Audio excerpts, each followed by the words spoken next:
Urea కొరత రైతులను తీవ్రంగా వేధిస్తూ ఉంది. ఇంకా ఆశ్చర్యంగా అనిపిస్తుంది. కేవలం 2 సంవత్సరాలు చంద్రబాబు నాయుడు గారి 2 ఏళ్ల హయాంలోనే చూస్తూ ఉన్నాం. పెద్ద పెద్ద రైతుల క్యూలు కనిపిస్తూ ఉన్నాయి.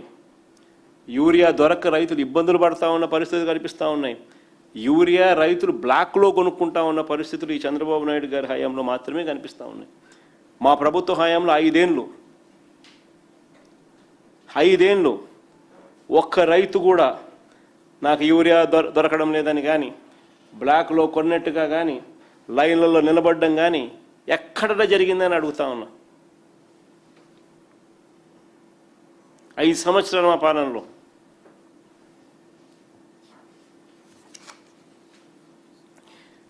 మా ప్రభుత్వ హయాంలో రైతులు సాగు చేసే పంటలపై ముందస్తు అంచనాలు వేసేవాళ్ళం.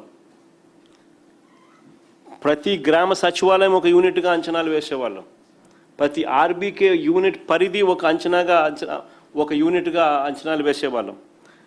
పక్కాగా తెప్పించుకొని రైతు భరోసా కేంద్రాల ద్వారా వారి చెంతకే ఎరువులు చేర్చేవాళ్ళం. ఆశ్చర్యం ఏమిటో తెలుసా, మా హయాంలో ఎరువుల ధరలు కూడా రైతులకు పండించే రైతులకు ఇచ్చే ఈ ధరలు కూడా 50 రూపాయలు తక్కువ రేటుకి ఇచ్చేవాళ్ళం. ఎందుకంటే కంపెనీలతో ప్రభుత్వమే మాట్లాడేది, లాజిస్టిక్స్ కాస్ట్ సేవింగ్స్ చూపించేది. డైరెక్ట్గా ఆర్బీకే పరిధిలోకి, డైరెక్ట్గా ఊరి పరిధిలోకి తీసుకొని పోయేవాళ్ళం మా ప్రభుత్వ హయాంలో. ఈరోజు పరిస్థితి మొత్తం రివర్స్. కౌలు రైతుల పరిస్థితి అయితే మరింత ఘోరంగా ఉంది. కౌలు రైతుల పరిస్థితి ఇంకా దారుణంగా ఉంది.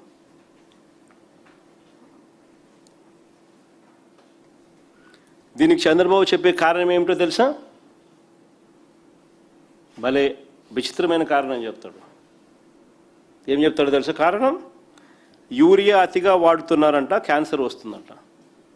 చంద్రబాబు నాయుడు చెప్పే కారణం యూరియా అతిగా వాడుతున్నారంట, క్యాన్సర్ వస్తుందంట, అందుకే ఈ పరిస్థితి తెచ్చినాడంట.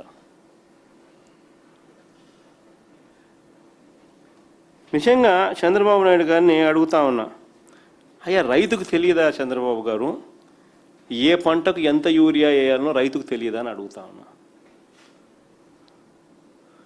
ఎందుకు రైతు తన పంటకు ఎక్కువ ధర పెట్టి ఎక్కువ యూరియా ఎందుకేస్తాడయ్యా అని అడుగుతా ఉన్నా. కామన్ సెన్సే కదా ఎవరికైనా కూడా. ఎందుకేస్తారా ఎవడైనా కూడా? ఎంత అవసరమో అంతే వేస్తారు. డబ్బు ఖర్చు పెట్టి, డబ్బు ఎక్కువ ఖర్చు చేసి ఎక్కువ యూరియా ఎందుకేస్తారు? పైగా ఇంకోటి ఏంటంటే, వరి పంటకు యూరియా ఎక్కువ వేస్తే చేను కూలిపోతుంది, గ్రోత్ ఎక్కువ వస్తుంది, వాలుతుంది. యూరియా ఎక్కువైతే చేను కూలుతుంది, చేను పడిపోతుంది. అది ఎందుకు వేస్తారు?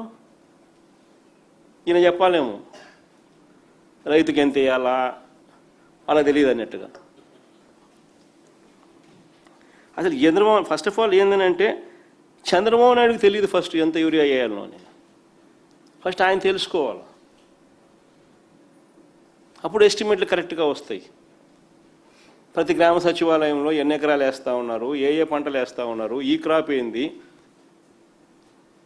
ఇవన్నీ చేస్తే రిక్వైర్మెంట్ ఎంతో తెలుస్తుంది. అది చేస్తే మాది ఈ క్రాప్ నిర్వీర్యం, ఆర్బీకే నిర్వీర్యం,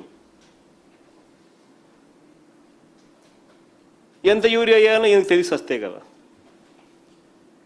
సమస్య. అది యూరియా ఎరువుల సంగతి దేవుడు ఎరుగు, నా పక్కన పెడదాం. పిఎం కిసాన్ కాకుండా ప్రతి రైతు కుటుంబానికి 20,000 ఇస్తానన్నాడు. ఇప్పటికి ఎన్నోసార్లు చూపించిన ఇదే నా ప్రెస్ కాన్ఫరెన్స్లో టీవీ ఆన్ చేసి ప్లే చేసి ఆయన చంద్రబాబు నాయుడు అన్న మాటలు. సరే మళ్ళీ ఎక్కువ చూపిస్తే బాగుండదులే అని అనుకుంటే ఈసారి వదిలేస్తాను.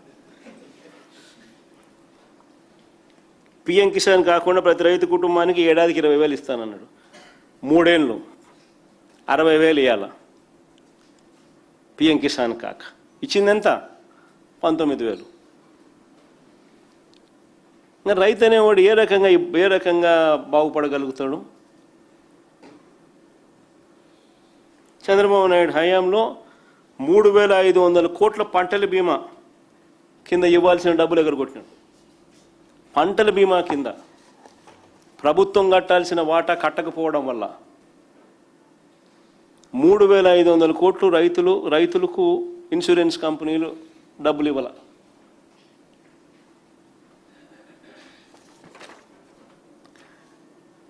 పైగా ఉచిత పంటల బీమా రద్దు చేసినాడు.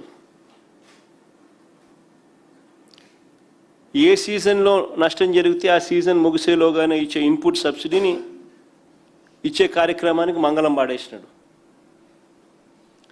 గత ఏడాది మోంతా తుఫాన్లో నష్టపోయిన రైతులకు